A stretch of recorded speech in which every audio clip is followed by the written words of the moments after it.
আসসালামু আলাইকুম সবাইকে। আশা করি সবাই ভালো আছেন। আলহামদুলিল্লাহ আমিও ভালো আছি। তো আজকে আমি রান্না করব গরুর ফ্যাপসা এবং কলিজা মিক্স। তো এই যে দেখুন, এগুলো হচ্ছে ফ্যাপসা আর এই যে কালো কালার এটা হচ্ছে কলিজা। তো এই দুইটাই কিন্তু আজকে আমি রান্না করবো, তাও আবার ধুয়ে। এই যে এখন গরম বসায় দিয়েছি, একটু সিদ্ধ করে নিচ্ছি। তার কারণে এই যে কালো পানিগুলো দেখতেছেন, এগুলো চলে যাবে। একটা গন্ধ আছে অবশ্যই এটা থেকে, গোবরের গন্ধ। তো আজকে কিন্তু আমি বাটা মশলা, গুঁড়ো মশলা সবই ইউজ করব এই রান্নার ভিতরে। তারপরে এই যে এখানে হচ্ছে দিয়েছি আলু আর হচ্ছে সেই কলিজা ফ্যাপসাটা ধুয়ে রেখে দিয়েছি, একসঙ্গেই দিয়ে দেব। তারপরে এখানে মশলা কষার জন্য পেঁয়াজ ভেজে নিচ্ছি, প্রথমে তেল দিয়ে তারপর দিলাম যে আদা রসুন বাটা। আদা রসুন বাটাটা একটু বেশি দিলাম অবশ্যই, নয়তো গন্ধ ভাবটা যাবে না। তারপরে দিলাম লবণ আর হলুদ, মরিচের গুঁড়ো দিয়ে এই যে এখন আমি সুন্দর করে কষিয়ে নিচ্ছি এগুলোকে।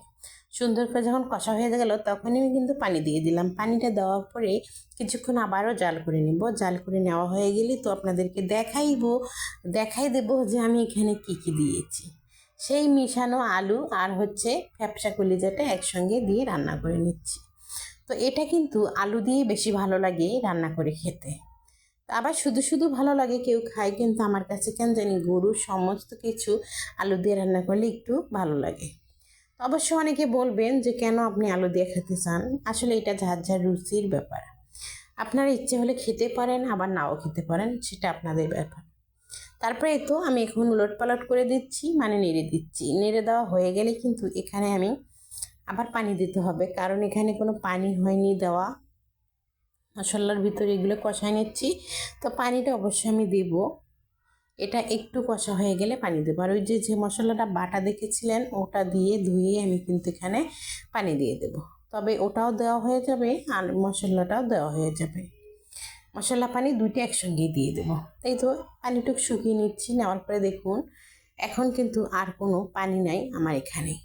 এই যে এখন সুন্দর সুন্দর করে দেখুন এদিক ওদিক করতেছি আর দেখাই দিচ্ছি আপনাদেরকে যে এখানে কোনো পানি নেই। আর এখানে কিন্তু আমি 2-3টা কাঁঠালের বিচিও দিয়ে দিয়েছি। হাতের কাছে ছিল, ভাবলাম যে দেই ভালো লাগবে, তারপরে তো আমি দিয়ে দিয়েছিলাম। তারপরে একটু এখন পানি দিয়ে দিচ্ছি, দিয়ে আবারও কিছু সুন্দর করে আমি কষিয়ে নেব। তো এই যে কষানো হচ্ছে আর রান্না হচ্ছে, আসলে আমি জানি না আপনারা আমার ভিডিও দেখে ভালো লাগে কি লাগে না আপনাদের কাছে। যদি ভালো লাগে অবশ্যই আমাকে লাইক কমেন্ট করতে আশা করি ভুলবেন না। আমি কিন্তু সব সময় যার ভিডিও আমার সামনে আসে সবাইকে কমেন্ট করি এবং লাইক লাইক কমেন্ট শেয়ার তো অবশ্যই করি।